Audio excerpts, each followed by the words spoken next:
Martín, un gusto recibirte. Un gusto, Luis. Gracias por la invitación. Casi arranco con ministro, pero ¿volverías a ser ministro de Economía? Por supuesto, ¿Sí? si considero que es lo mejor para el país, por supuesto. ¿Te imaginas? Salís de acá, te llama Javier Milei.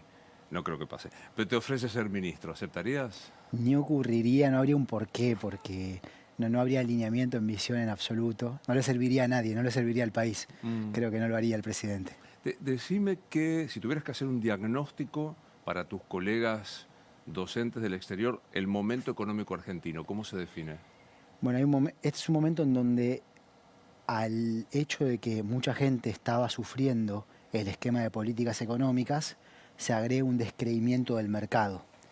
Y lo que esto genera es una ventana en donde creo que hay un cambio inminente en el esquema de políticas económicas. Básicamente lo que el mercado le está diciendo al gobierno es: lo que venías haciendo al principio nos gustó, después lo que seguiste haciendo lo vimos como continuidad y hoy ya esto no va, esto se agotó. ¿Qué quiere decir? Quiere decir que al principio todo el mundo entendía que en Argentina hacía falta un ajuste fiscal para poder frenar el tema del financiamiento del Banco Central a los déficits del Tesoro que generaba inflación. El gobierno hace un ajuste fiscal, lo hace de una forma que es muy regresivo, que recae principalmente sobre los jubilados, sobre la clase media, sobre quienes están en situación de pobreza. Pero al mercado le gusta, dice: veo el norte. Este gobierno, este presidente está absolutamente comprometido con poner las cuentas públicas en orden. ¿Cómo lo hace? Es otra historia. Al mismo tiempo va bajando la tasa de interés del Banco Central, que hace en la Argentina que se tenga que emitir menos pesos para pagar intereses, y por ahí va. Entonces al principio hay una relación buena. Va pasando el tiempo, yo creo que hay un evento que fue como, digamos, dicho de forma coloquial, una canchereada del gobierno, que fue cuando demasiado rápidamente baja la tasa de interés, básicamente en 5 días la baja 2 veces, y el mercado dice: no, te apuraste, y ahí sube la brecha cambiaria. Cuando sube la brecha, imagínate un exportador, dice: estas cuentas no me cierran, yo espero. Todo el mundo empieza a ver que ya tenés una economía con otra brecha y eso hace que haya una expectativa de devaluación, lo cual le pone un piso más alto a la inflación. Y eso se sigue dando. Entonces, ¿Te puedo hacer un punto y seguido? Porque te consta que de economía soy muy torpe, por lo cual te voy a pedir que me ayudes a entenderlo. Pero dijiste un montón de cosas muy interesantes para mí. Me quedo para después el tema de no daba más financiar el déficit del Tesoro. Pero después, ahora vos decís: hoy, lunes, ¿el mercado le está diciendo no me gusta lo que está haciendo Milei? Claro, porque el mercado lo que decía es, para mí, lo que se estaba viendo es este régimen cambiario en donde el Banco Central devalúa 2% todos los meses el tipo de cambio oficial y al mismo tiempo hay una brecha y no va, le estaba diciendo el mercado. Esto viene ocurriendo hace unos días. Los precios de los bonos del sector público argentino vienen bajando, las acciones vienen bajando. Hoy también. Hoy también. Y había dos modelos sobre la mesa, desde como uno lo entiende. Por un lado, el del Ministerio de Economía, que decía: vamos a pedirle más deuda al Fondo Monetario Internacional. ¿Para qué si no hay déficit? Si ya el Estado no tenía déficit o el Tesoro no tenía déficit. Y para intervenir en el mercado de cambios, peso contra dólar, para que se pueda salir del cepo sin que haya un salto del tipo de cambio muy alto. Entiendo. Ese era un modelo. Sí. Eso significa más problemas hacia adelante, ¿sí? Más deuda. Me endeudo, claro. Y el otro modelo era, que para mí es el que orbita cerca del presidente, lo asociaría más con una figura como Sturzenegger, que el propio FMI lo apoyó en el reporte que publicó hace 2 semanas, donde dice: hay que salir del cepo más rápido y hacerlo parecido a como lo hizo el gobierno de Macri en el 2015. Y sin regulaciones para cómo se mueve el dinero entre Argentina y el resto del mundo. Eso ya se hizo en el 2015 y ya funcionó mal. No se toma una decisión. Siempre para cualquier gobierno salir del cepo es muy difícil. Nosotros nunca tuvimos las condiciones para hacerlo, ¿sí? Ahora, el mercado también ve que hoy la situación es muy diferente que en el principio de este gobierno. ¿Por qué? Porque el ajuste fiscal se hizo, nos guste o no la forma, a mí no me gusta, pero se hizo. La cantidad de pesos en la economía era menor, la recesión era muy profunda, es muy profunda. Entonces, a la salida del cepo, el impacto que tendría una devaluación sobre los precios es menor ahora que a Claro. principio del gobierno. No hay ese riesgo de que se vaya espiralizando, que salta el tipo de cambio, saltan los precios, vuelve a saltar el tipo de cambio. O sea, no tiene mucho sentido en ese contexto tomar deuda para salir del cepo. Pero el mercado ve una inacción. El día viernes se anunciaron nuevas medidas. Sí. Y ahí creo que lo que ocurre es que el Ministerio de Economía queda muy debilitado. Es un poco técnico, pero A si ver, te parece, déjame intento seguir. contarlo. Pero te edito, desde vieja tradición de editor. Vos decís, primero el ajuste se hizo, a vos no te gusta el modo del ajuste y golpeó a mucha gente. ¿La motosierra fue más a la casta o a la clase media, jubilados y demás? No, hubo licuadora más que motosierra y fue a la clase media de los jubilados. Explicaros torpemente qué es licuadora. Que el valor de tus ingresos es menor. Comprás menos con lo que ganás. Y eso fue principalmente para los jubilados. Mi padre jubilado, bueno, el valor de su ingreso se le desplomó. Bueno, hay un solo ejemplo, el bono 70.000 pesos constante, corregido por inflación. Cada vez compras menos, ¿sí? Entonces no fue a la casta la licuadora, fue a la gente. Bien. Al mismo tiempo hubo algo de motosierra, ¿en dónde? En las universidades, que explica muy poco del ajuste y hace un montón de lío en el país y debilita la capacidad del país de generar saber, de generar conocimiento. No es bueno para el futuro del país. Y en la obra pública, en la inversión en infraestructura que hace el Estado, que ahí fue más grande. Y tampoco es bueno para el país, porque significa que el país va a ir depreciando su infraestructura y por lo tanto va a ser menos productivo. Son procesos que tardan, pero que son muy firmes. Cuando un país se mete en eso, después tiene menos productividad. Las empresas pasan a producir en condiciones de menor productividad, les cuesta más competir en el mundo. Bien. Entonces, fue un ajuste malo. Bien. ¿Hacía falta un ajuste de las cuentas fiscales? Sí. ¿Era este? No. ¿Había una alternativa? Sí. Hubo licuadora a la clase media o no a la casta, hubo un ajuste malo y vos decís, el viernes se produce algo técnico, difícil, que debilita al ministro Caputo. Debilita al Ministerio de Economía, a la conducción económica. La situación era la siguiente. El mercado decía, yo tengo muchas dudas sobre el régimen cambiario. Todos decíamos eso. ¿Qué va a pasar con esto? No están tomando una definición. La duda no era sobre la emisión de dinero que hacía el Banco Central para pagar intereses sobre su propia deuda. Correcto. Se llama pases. Esa no era la verdadera duda. Sin embargo, el Ministerio de Economía y el Banco Central conjuntamente lo que anuncian es que nada sobre el régimen cambiario, absolutamente nada. Dicen, bueno, vamos a esperar. Y anuncian que va a dejar de haber emisión del Banco Central para pagar los intereses de la deuda del Banco Central. ¿Y cómo lo hacen? Van a llevar la deuda del Banco Central a la otra parte de lo que es el sector público, el tesoro, el gobierno. ¿Ok? Vamos a hacerlo como si fuera en la clase en la Universidad de La Plata o en Columbia. Vamos a explicar esto, que esto es muy importante para entender siempre la política económica y a dónde va el país. Como cualquiera, el Estado tiene sus propias cuentas. Tiene ingresos de un lado y gastos del otro. O por un lado lo puedes escribir como el resultado de las cuentas del Estado, el déficit o el superávit, y por otro lado cómo lo va a financiar.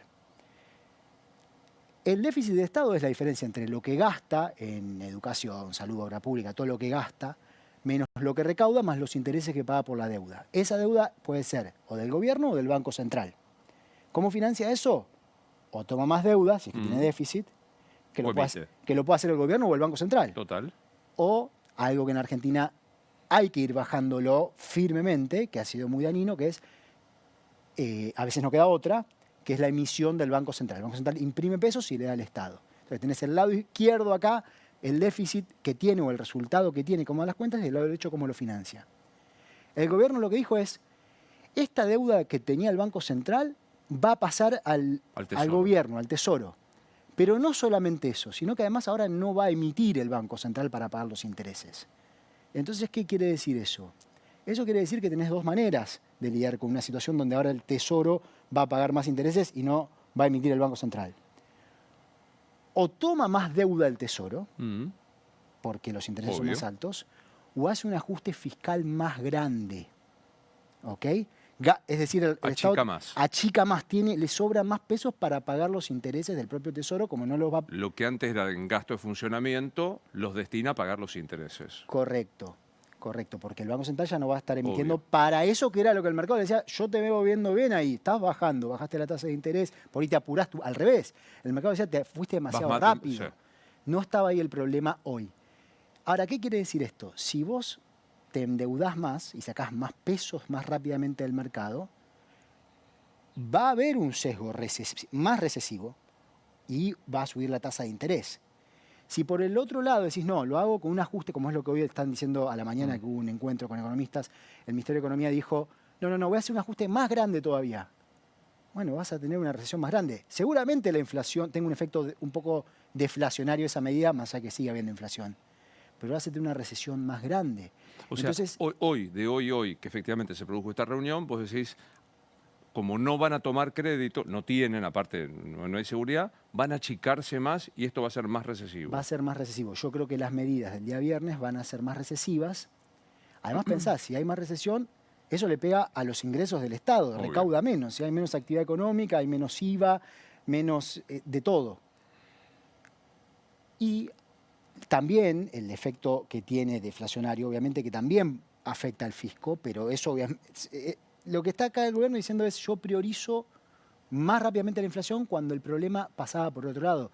Todos decían no es que el problema de la inflación venga hoy principalmente por la emisión de los pesos para pagar las deudas del Banco Central. Más allá de que sí, eso es inflacionario.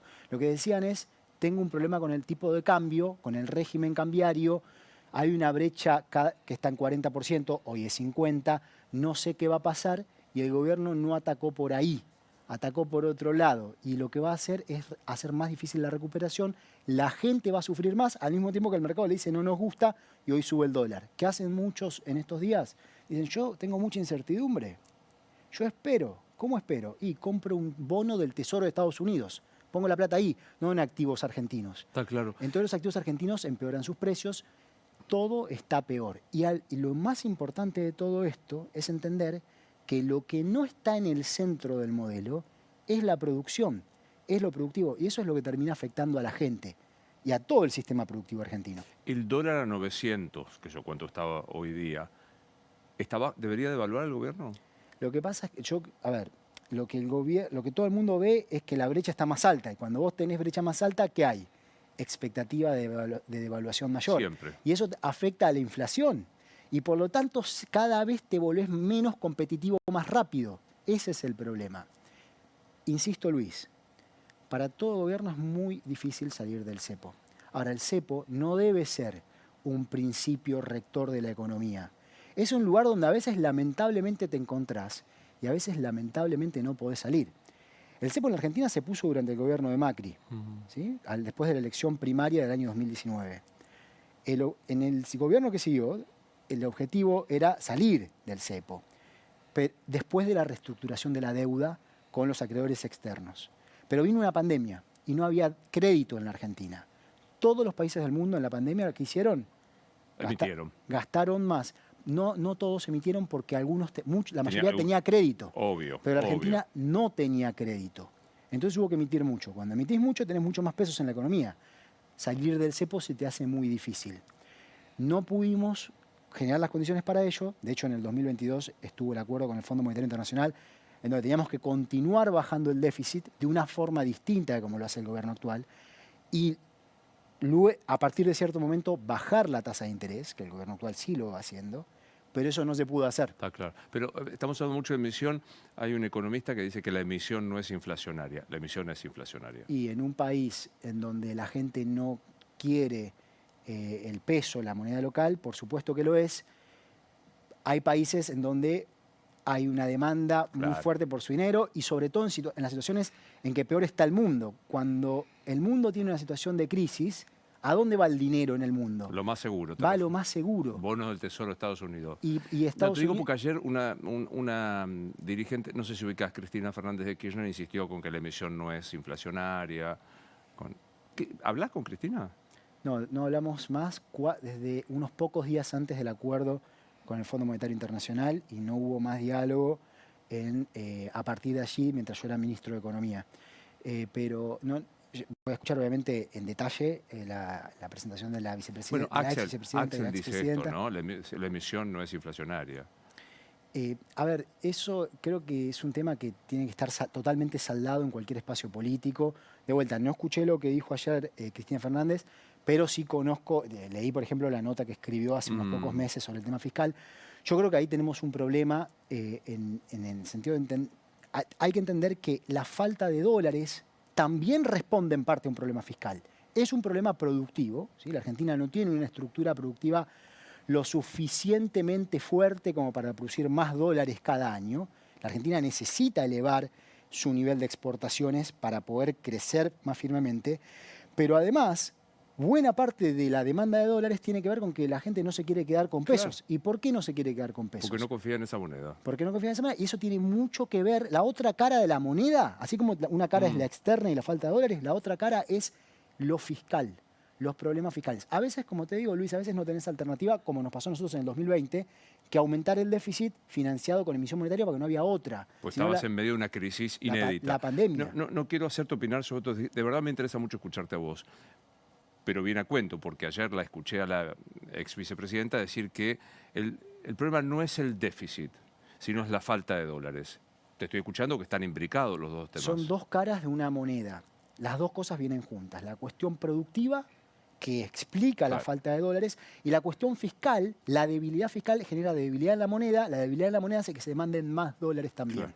Hay que abordar todo al mismo tiempo. Por eso, cuando se ordena el tema fiscal, lo importante es ordenarlo de una forma que no debilite el sistema productivo. Que admita producir. Claro, que es mi crítica a este gobierno.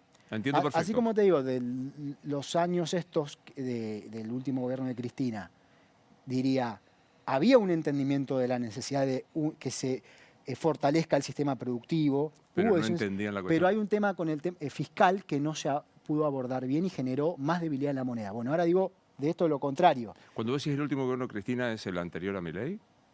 Es el último de ella. El último donde ella fue presidenta. Sí, ¿no? El último donde fue el anterior a Milei fue el nuestro, donde yo fui ministro de Economía, 2 años y medio, en donde hubo muchas dificultades en llegar a un diagnóstico común. Está claro. ¿Cuál era el problema? No sabe mucho de economía la ex vicepresidenta, ¿no? Mira, yo te voy a decir una cosa, Luis. ¿Sabes cuál es el problema de si yo me pongo a discutir aquí el tema de Cristina? Que nadie la va a defender aquí, ¿ok? Ese es un asunto. Ahora, lo que yo sí te digo es, creo que hubo en su momento un entendimiento de que la Argentina necesita una estructura productiva más diversificada y más fuerte. Pero creo que la utilización de los instrumentos no fue la adecuada y contribuyó al problema del debilitamiento del Estado. Y creo que de ahí tenemos que salir. Entonces, en un peronismo ayornado, lo que sí quisiera ver es preceptos económicos distintos en donde lo fiscal tenga otro tratamiento, claro, que estén las cuentas públicas en orden para que cuando haya una crisis tengamos crédito y lo podamos usar. Y ahí hay que tener déficit. Y cuando no está la crisis tengamos la posibilidad de ir teniendo superávits, fortaleciendo la moneda, fortaleciendo el crédito. Vos tenías cuando asumiste como ministro un objetivo que era rediscutir y llegar a un nuevo acuerdo con el Fondo Monetario Internacional, que conseguiste a pesar de tu partido, porque pocas veces he visto que tu partido torpedeara el acuerdo. Lo consiguieron gracias a la oposición y terminó con un efecto rimbombante que fue la renuncia a la presidencia de la banca, no, la banca no, porque fue una renuncia módica, a la presidencia del bloque de Máximo Kirchner. ¿Cuánto te jugaron en contra la Cámpora y esa parte del gobierno? Básicamente desde entonces no se pudo continuar gobernando la economía, no hubo manera desde ese momento. Antes había problemas, pero todavía existía gobierno desde el punto de vista económico. Había diálogo, había cosas que no se podían hacer y se alcanzaban ciertos compromisos que eran malos para la Argentina igual, pero que yo creía que en ese momento todavía había valor por aportar, sobre todo desde mi lugar. La parte, por ejemplo, que no se puede hacer en el 2021 es segmentar los subsidios a la energía. El Estado, de hecho, se hizo cargo del aumento del costo de la energía en el contexto de la guerra en Ucrania. Y digamos, la pileta climatizada en el country se hizo cargo del Estado, es decir, todos los contribuyentes, ¿cómo? Con mayor inflación. con mayor impuesto inflacionario. Más allá de esas cosas que no se pudieron resolver a tiempo, que de hecho después se hicieron, ¿no? Era un tema político, se podía todavía gobernar. No perfectamente, ni cerca de perfectamente, pero se podían hacer cosas. A partir de enero del 2022 ya no se pudo. O sea, el gobierno de Alberto Fernández terminó económicamente hablando cuando torpedearon el acuerdo No, Cobos. después cambian las políticas. Va en dirección contraria la mayoría de las cosas a las que yo planteaba y alguna va en la dirección que yo planteaba. ¿Cuál? La de bajar los subsidios a la energía, segmentando, focalizando esos subsidios que le toquen a quienes más lo necesitan y no a quien no lo necesita. Eso se hizo. ¿Qué te pasa cuando escuchás que te dicen, me acuerdo que el sábado? Ahora, si puedo completar, Sí, después, por supuesto, después perdón. cambió el perfil de toda la política económica, como por ejemplo... Ahora voy ahí. Okay. Ahora quiero ir ahí a que me des tu opinión de lo que vino después. Algunos decían, volvé Guzmán, te perdonamos. ¿Qué pasó ese sábado donde Cristina hace un acto y nos enteramos de tu renuncia que ella considera un hecho imperdonable? Es un proceso en donde yo daba indicaciones de cosas que tenían que ocurrir y no se hacían, y tenían consecuencias reales. La situación fiscal se iba desarmando. Era muy expansiva la política fiscal sin que quisiéramos que fuera tan expansiva. Y al mismo tiempo había una acusación de que había un ajuste, lo cual era muy raro porque se decía, hay un ajuste fiscal, al mismo tiempo que el gasto público crecía. Expansiva significa que se emitía. Se financiaba emitiendo. Se financiaba emitiendo. Entonces, y eso le pegaba a la inflación y generaba riesgo de una crisis cambiaria. Entonces yo hablaba con el presidente y le decía, esto así no puede continuar, vamos a tener una corrida cambiaria. Esto va a pasar porque no hay una ejecución del programa porque quienes tienen que ejecutar no lo hacen.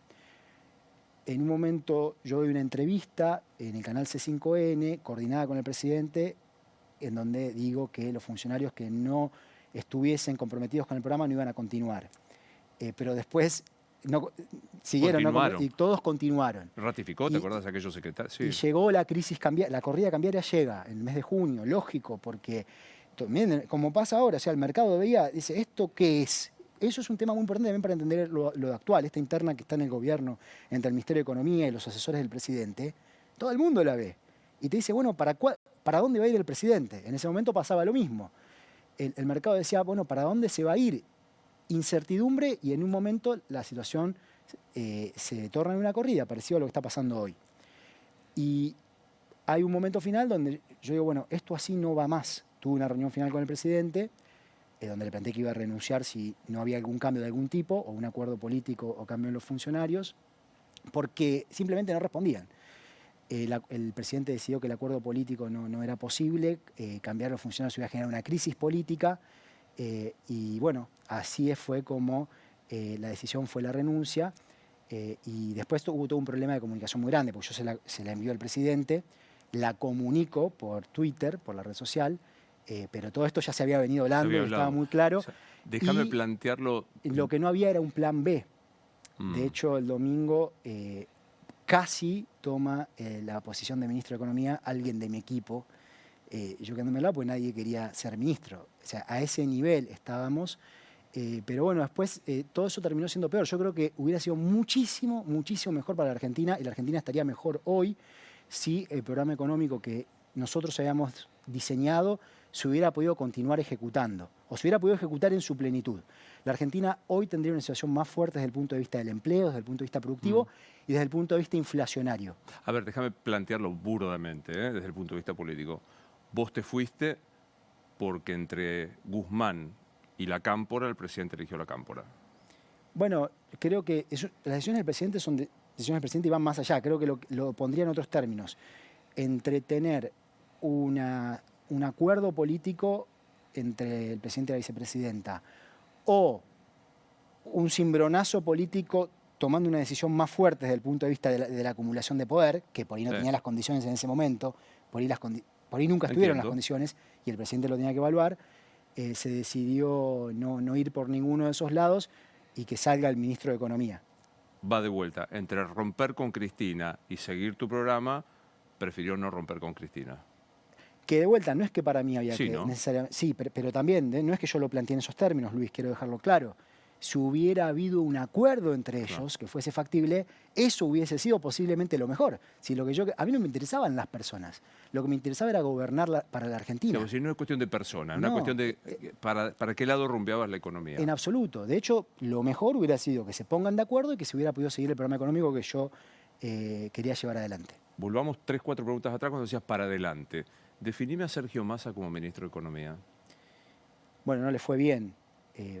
Tiene que ver con lo que hablábamos antes de cómo cambió el perfil de la política económica. Que ya algunas de estas cosas se venían empujando y hay lobbies también que las empujaban. El dólar soja, que era darle un tipo de cambio mejor a la soja. Bueno, eso fue inflacionario y fue regresivo. El aumento de la tasa de interés, tan fuerte que lo pedían los bancos, eso se pagó como con más inflación. Que bueno, ahora, el gobierno ahora mismo dice que hay que bajar la tasa para que se emita menos dinero para pagar esa tasa. Bueno, se emitió más dinero para pagar esa tasa. Hay bancos que tuvieron balances espectaculares.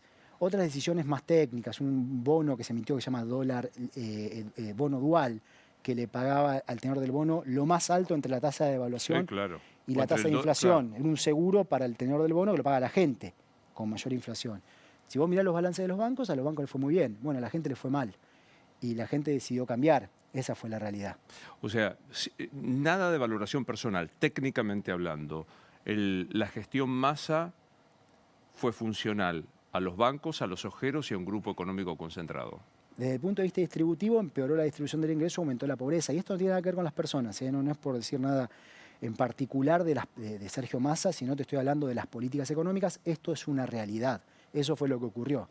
Y eso era lo contrario de lo que veníamos planteando en el programa económico, que por razones políticas no se pudo ejecutar. Técnicamente para vos Massa fue un mal ministro. No le fue bien, esa es la realidad. Yo creo que si él tuvo un mérito que me parece importante, pero después no lo pudo aprovechar. El mérito que tuvo fue poder acumular poder y poder ordenar algo que estaba desordenado. Que eso es muy importante, ¿eh? Sin eso no se puede hacer nada. Y él tiene una trayectoria política y eso lo hizo, lo logró. Ahora, una vez que logró eso, la parte técnica, la implementación de las políticas económicas, resultó en estos resultados justamente. Claro.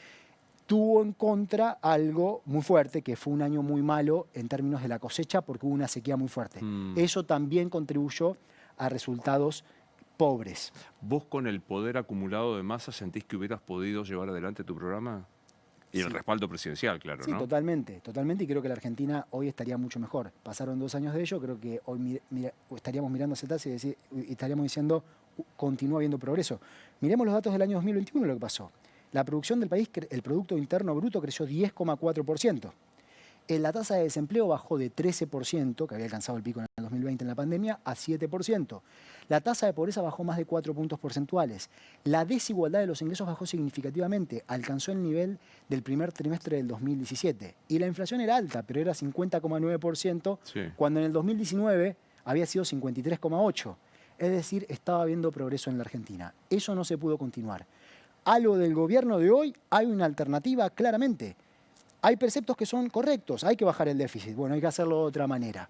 Hay que hacerlo no dinamitando el sistema productivo argentino, que es lo que está haciendo este gobierno, sino fortaleciendo el sistema productivo argentino. Sí, vos estás diciendo, el ajuste fiscal había que hacerlo.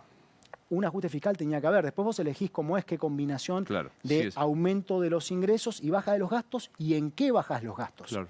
Bajar los gastos en subsidios a la energía está muy bien. Bajar los gastos en inversión en la universidad pública me parece muy mal. Total. ¿Hablás con Massa? No. Entra por ahí. ¿Qué le decís? ¿Qué tal, Sergio? Next, lo próximo. No, charlaríamos seguramente de la situación de la Argentina. Posiblemente podría poner a discutir la economía. ¿Cómo lo pensaste para entender un poco mejor? ¿Sabe de economía? Él no es economista, pero vos tenés en muchos países ministros de economía que tienen un carácter político. Y él asumió como ministro de Economía en un contexto de una crisis política en la coalición de gobierno. Entonces, desde ese punto de vista, no era irrazonable. El punto después es rodearse de gente y hacerle caso, ¿no? Sin confiar, tener que confiar y hacerle caso. ¿Hablás con Alberto? Sí, de vez en cuando. ¿Sentís que no te bancó?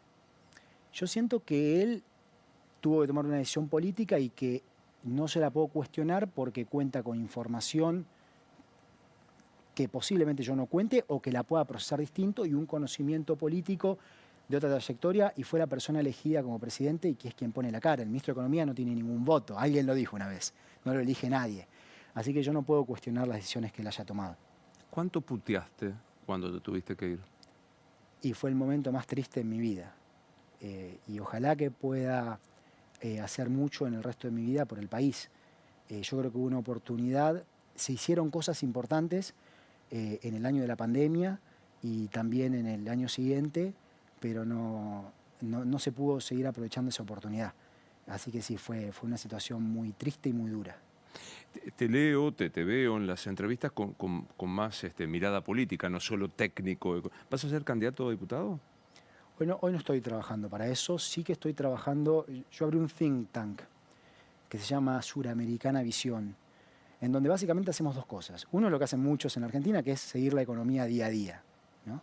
Pero lo otro es ir construyendo un programa de gobierno con los distintos bloques, porque me parece que hay que reconstruir una ética en donde se gobierne para transformar realidades, y el contenido creo que está subvalorado y es fundamental. ¿Gobernar para qué?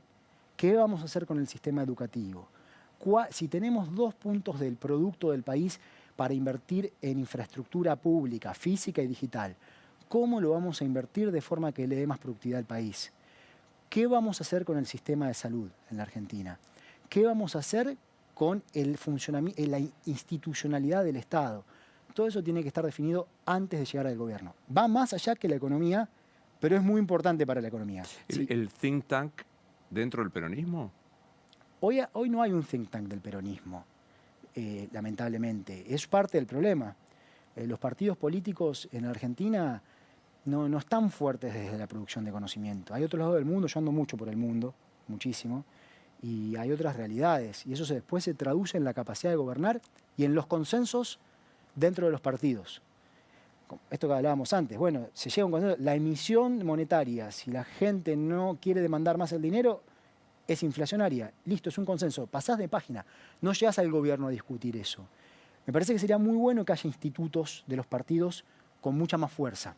Lo mío es un esfuerzo personal, con un grupo de gente, de compañeras y de compañeros. Sería bueno que eso sea más orgánico. Te decía, te veo, pero no descartaría ser candidato.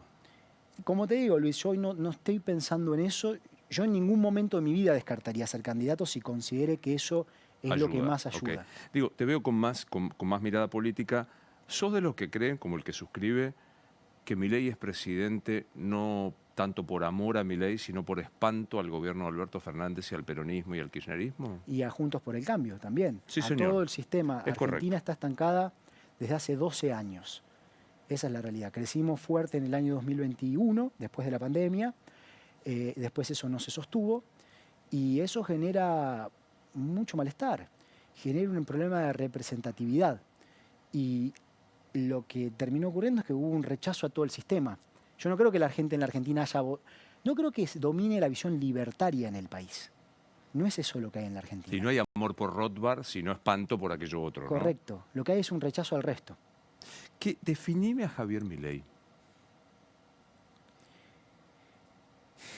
Para mí es un hipócrita.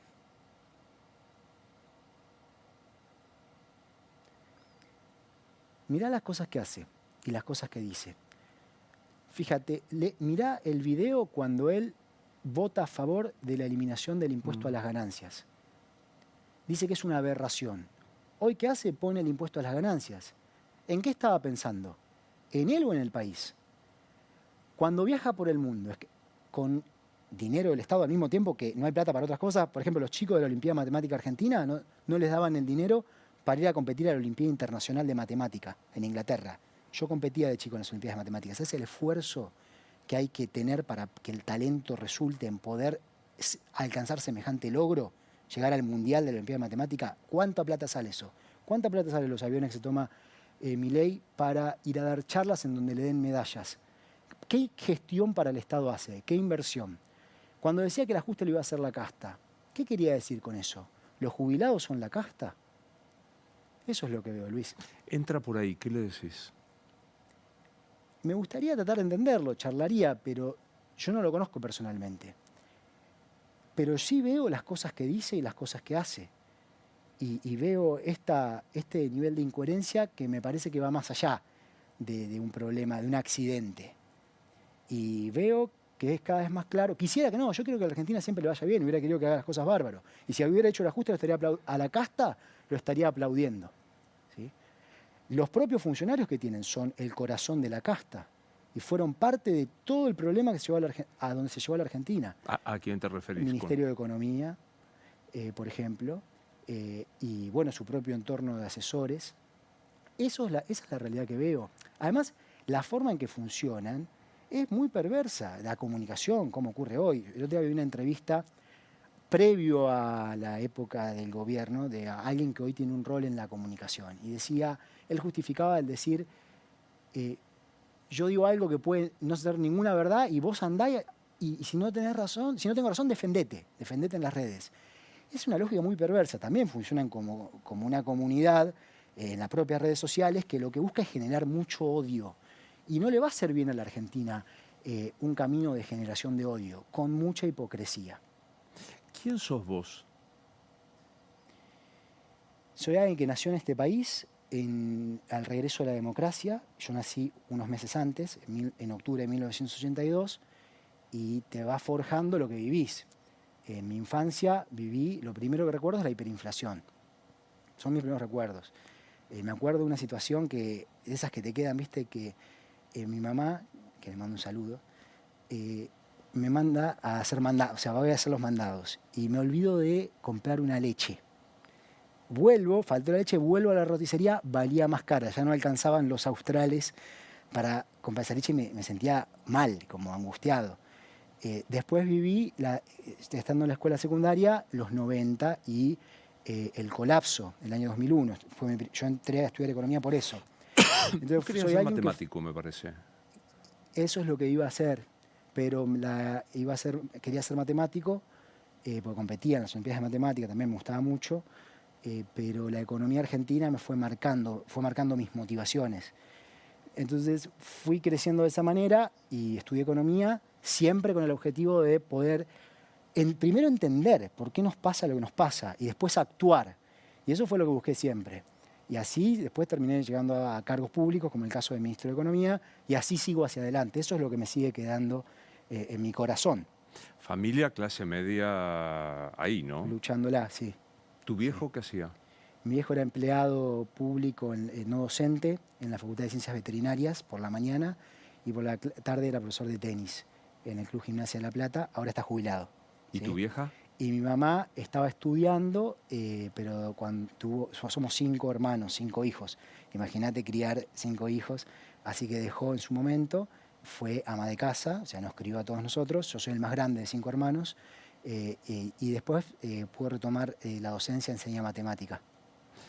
Llegás al poder, llegás en un cargo, cuando llegás especialmente al Ministerio de Economía, un cargo fetiche, para bien y para mal, en la República Argentina. ¿Cuánto se afana en el poder? Bueno, donde estaba yo, 0, ¿no? Imposible. Pero creo que hay un problema muy grave, que es que hoy tenemos una arquitectura del Estado que favorece lo oscuro y el corrompimiento y también la corrupción. Es una discusión muy técnica con consecuencias muy reales sobre la legitimidad del Estado. Yo digo en algunas instancias que tiene que haber una nueva ley de administración financiera. La última, la que tenemos hoy, que ayudó mucho, es del año 1991. Cavallo era el ministro de Economía. Desde entonces lo que ha ido ocurriendo es que se han ido quitando pedazos del Estado, de lo que es el gobierno central, donde el nivel de control y supervisión es mucho más grande, se los pone afuera, con entidades públicas, pero que están descentralizadas, están afuera del gobierno central y se controla menos, se puede usar los recursos públicos de otra manera. Y eso es un gran problema. Y es una lucha que al poder establecido no le conviene. El gobierno actual tampoco la está dando, ¿sí? Hay mucho humo al respecto. Creo que la corrupción es profundamente dañina para la sociedad. Cuando se cae en esas situaciones, se distorsiona toda la política pública. La gente tiene miedo a nivel personal, entonces importa el poder para sobrevivir. Y el poder tiene que siempre ser visto como un instrumento para la transformación. Yo quiero ganar para mejorar la vida de la gente, no ganar porque si no voy a tener un problema judicial. Por eso realmente creo que tiene que haber otra ética de la política, otra ética en el peronismo y no solo otra ética, a la ética hay que ayudarla con otra institucionalidad. Nosotros sabemos bastante al respecto. Te diría que mucho. La realidad es que con el equipo poca gente sabe en la Argentina lo que sabemos nosotros sobre cómo funciona la institucionalidad del Estado y cómo se podría cambiar. Eso es algo que yo voy a buscar hacer.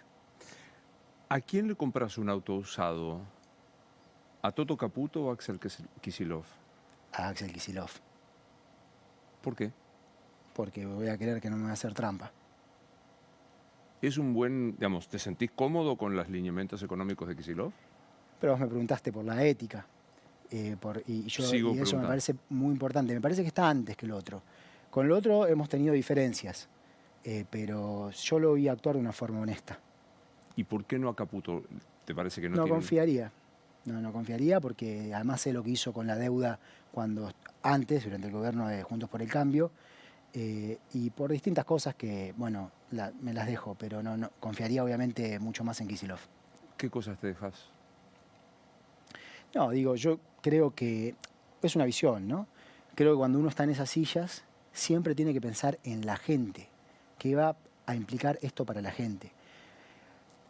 Obviamente que hay otros objetivos que son importantes también en última instancia para que la gente viva mejor. Por ejemplo, que los precios de los bonos suban, que el riesgo país baje para que el costo de financiamiento del país sea menor, pero que no debe ser el objetivo primario, sino que es un objetivo auxiliar para el objetivo realmente central. Y yo eso no lo veo yo no veo que esa sea la filosofía. Entonces, cuando yo cuando hago una evaluación de esta situación, bueno, obviamente que tengo un nivel de confianza menor. Hago valoraciones técnicas, no personales. No estoy hablando de nadie personalmente. Quiero hacerlo. Esto es funcional, no personal. ¿El gobierno de Alberto Fernández fue una oportunidad perdida? Al principio tuvo una situación muy difícil y creo que hubo un manejo en lo que concierne a la situación económica en la pandemia que para mí fue muy meritorio, dada las restricciones de financiamiento que tenía la Argentina. No hubo una destrucción del tejido productivo, no explotó el país, muy importante. Era muy complicada la situación. Después del principio del 2022, sí, una oportunidad perdida. ¿Con Massa fue una oportunidad perdida? Bueno, como te decía antes, creo que él primero construyó una ventana de oportunidad y ahí tuvo mérito. Y después perdió la posibilidad de hacerla efectiva.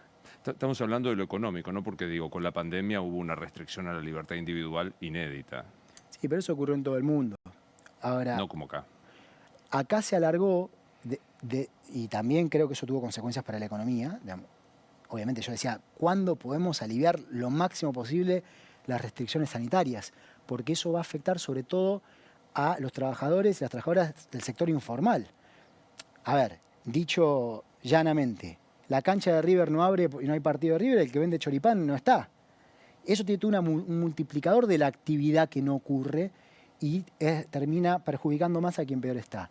Sí que hubiera querido que se hubiera podido salir antes de esas restricciones sanitarias por una razón económica desde mi punto de vista, claro, que yo ocupaba en el gobierno, pero bueno, hubo una decisión de que no se iba por ahí. Después queda la cuestión técnica para discutir con los expertos de la salud. Te consta de vuelta que no sé nada de economía, pero es muy interesante cuando vos hablas con los que saben y frecuentan, que de vos se pueden decir un montón de cosas, achaque técnico, esto no me gustó, pero no hay quien diga que no sos un tipo honesto. Esto es un valor interesantísimo, por derecha o por izquierda. ¿De quién me hablas? De vos. Ah, de mí, ok. De vos. Gracias. ¿Cómo te cayó frente a un tipo que hacía las cosas bien, mal, no sé, lo juzgará la historia? La fiesta de Olivos y el vacunatorio VIP. No, obviamente que fue para todos una situación triste. Alberto Fernández después habló al respecto. Pero sí, sabemos que tuvo un impacto en el país. Yo lo he hablado también con mi familia esto. Y ¿qué te voy a decir, Luis? Es lo que ya sabemos. Pero por otra parte, yo sé que Alberto, yo lo vi a trabajar, vi el empeño que puso, también sé que enfrentó una situación muy difícil y que tomó decisiones. Esa tuvo un impacto fuerte. Entra por ahí caminando un ciudadano medio argentino, laburante, que intenta, o que no tiene trabajo, jubilado, o que no le alcanza, decirle lo más didácticamente posible qué panorama económico ves para él en el próximo tiempo. Bueno, a Ernesto, que es el encargado del edificio, que me venía diciendo que tenía que hablar con vos, que te ves siempre, ¿sí? Del Le edificio mandamos un abrazo. de donde vivo. Yo lo que le diría es, hoy vamos a tener una ventana de incertidumbre hasta que el presidente tome una decisión política que es por dónde va a ir, cuando hay una interna dentro de su gobierno. Ahora, más allá de esa situación de incertidumbre, va a haber una salida en algún momento y lo que creo que va a pasar es que otra vez la salida va a ser regresiva. Veo actuar al gobierno de forma que me hace creer eso. Cuando se salga del cepo, creo que van a salir, lamentablemente, ojalá que no, más parecido a como lo hizo Sturzenegger en el 2015, que como lo hicieron en su momento Mario Blecher, Lavagna, en el 2002-2003. Creo que la salida va más por ese lado que por la del 2015. Y veo una economía en donde no veo una inflación explotando, más allá de que creo que el proceso en algún momento se va a dar vuelta, pero tampoco voy a ver progreso para la gente, lamentablemente. Va a haber esperanza por cierto tiempo, porque, sobre todo porque está muy deslegitimado lo anterior. Entonces, eso queremos creer en algo, pero no va a venir por acá una solución a los problemas de la Argentina. Y al fin y al cabo, vamos a tener un país que es menos capaz de generar conocimiento y de mantener a su gente en el país y menos capaz, en general, de tener más productividad para competir mejor en el mundo. Me queda un ratito de programa. ¿Me das un instante? Lo que gustes. ¿Sabías que el precio del oro nunca había estado tan alto? Es el momento de hacer valer tu oro, alhajas, relojes brillantes, monedas de oro, lingotes. ¿Dónde? En Joyería El Tasador. Joyería El Tasador, buena gente, expertos técnicos que tasan el acto y pagan en efectivo. Joyería El Tasador, 0800-222-8273. 0800-222-8273. Joyería El Tasador. Toda una vida dedicados a las joyas. Pensá vender al mejor precio. Visitanos. Joyería El Tasador. Avenida Corrientes 2810, esquina Pueyrredón. Joyería El Tasador. Tu tasador, mi tasador. Ahora podés hacer la ciudadanía italiana sin necesidad de sacar un turno ni viajar a Italia. De Martin y Asociados, una inversión a futuro. Mira. ¿Sabías que ahora podés hacer la ciudadanía italiana sin sacar un turno? De Martin y Asociados es una consultora y estudio jurídico que lleva adelante tu caso de manera simple y ágil. De Martin y Asociados, una inversión a futuro. ADN Developers cumple 20 años desarrollando proyectos de valor con más de 280.000 metros cuadrados construidos en calidad premium en zonas estratégicas de la ciudad. Los amigos de ADN están próximos a entregar el Dom Business Plaza en Libertador y Olazábal. ADN Developers cumple 20 años, mira esto.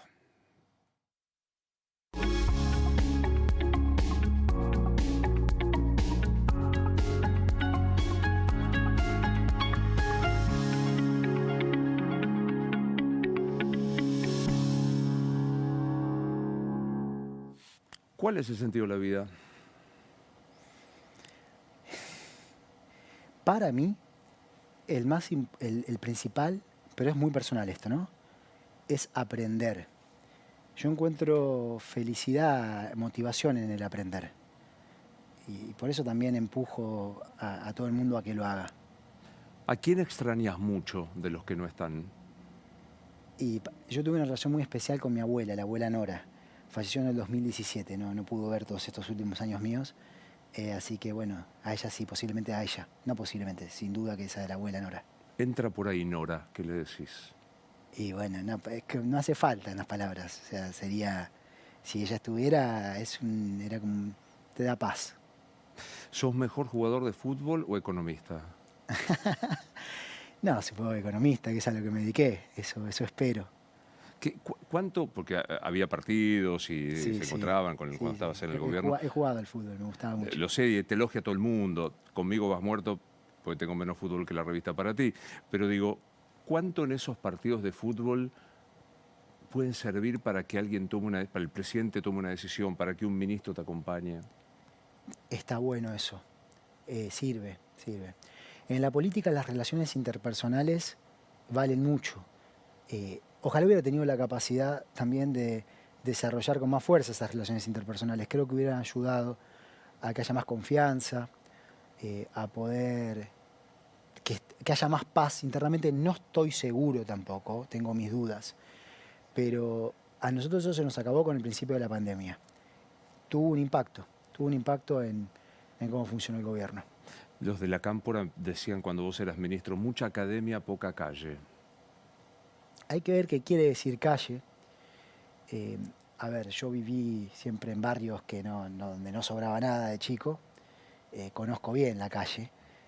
Creo que ellos, yo lo hablé con alguien, creo que refieren a eso como la calle de la política, la unidad básica, la discusión de los entornos en donde la política discute, al menos en el peronismo y el kirchnerismo, y de esa evidentemente me faltaba bastante, y puede ser que haya sido, que en ese gobierno hubiese ayudado, pero de la otra te diría que no. La otra yo viví muy de cerca y vivo muy de cerca los problemas de la gente.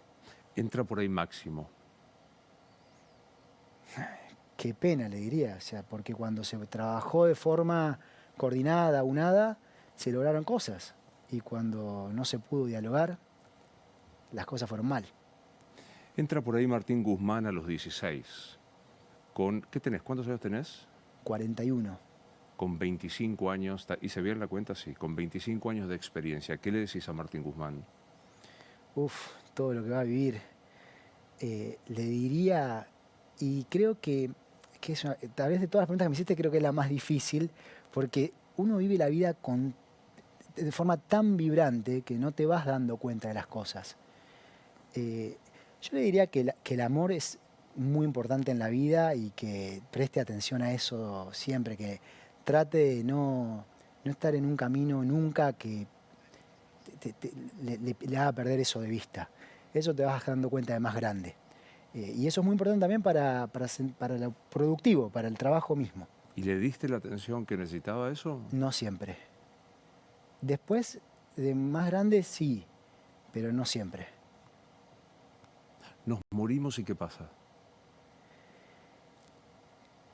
Lo primero que creo que ocurre es que aquella persona que muere en realidad se muda al corazón de los que se quedan y los que lo tenían. Y eso es algo que le digo a los amigos cuando pierden a un familiar, un ser muy querido. Y después, bueno, la vida obviamente que la vida sigue para todos los que estamos o los que se quedan. Yo creo que hay que vivir la vida, hay que aprovechar la vida. Y no pensar demasiado en el más allá. Ya veremos. ¿Te parece que es acá, que es esto? Ya veremos, pero hoy es esto. Y sí me parece importante saber que podemos dejarle cosas a otros. Y eso vale un montón y es uno de los sentidos. ¿Me preguntás por el sentido? Bueno, aprender y dejar que dejamos en el mundo. Sabes que estoy muy atravesado, a propósito de esto, vino Pilar Sordo, que es una amiga, y ella me dijo, estoy más preocupada por el legado, por lo que voy a dejar. No va a pasar, pero si fuera hoy tu despedida, ¿qué dejas de legado y a quién? Creo que obviamente lo primero sería la familia, ¿no? Que lo que vivimos, quedan momentos, quedan recuerdos, quedaría amor a la gente cercana. Y después no hay que pensar en que... Yo creo que está mal que un político piense cómo va a tomar la gente lo que uno deja. Si pensás así, no estás para eso. Lo que hay que hacer es dejar más allá de lo que quede en la gente. En la política, cuando vos tomás decisiones para la gente, los beneficios están muy dispersos y las pérdidas están muy concentradas. Entonces la relación amor-odio es muy asimétrica. Hay mucho más odio concentrado que el amor disperso. Es sano nunca pensar en que la gente te ame, porque si no estás haciendo si pensás así, estás haciendo las cosas mal. ¿Cuándo y por qué te sacás? No suelo sacarme. No me gustan situaciones que rompen la confianza. Eso sí. Ahí me genera... Me pone en otro lugar, pero no es sacarme. Me pone en otro lugar en mi relación con las personas. Pero no suelo sacarme. Última, sí o por no. Elegí. Sos re joven, pero yo soy de la época. Sexo, droga y rock and roll. ¿Cuál de las tres? Bueno, en las drogas no estoy, el rock and roll siempre me gustó mucho y el sexo es algo muy lindo y sano para la vida. cuando hay amor, principalmente. ¿Sexo con amor solamente? No, pero cuando hay amor es lo más lindo. Como- Así que sacaría la del medio, drogas afuera, queda el resto. Gracias por venir. Gracias a vos. Un placer. Luis. Un placer.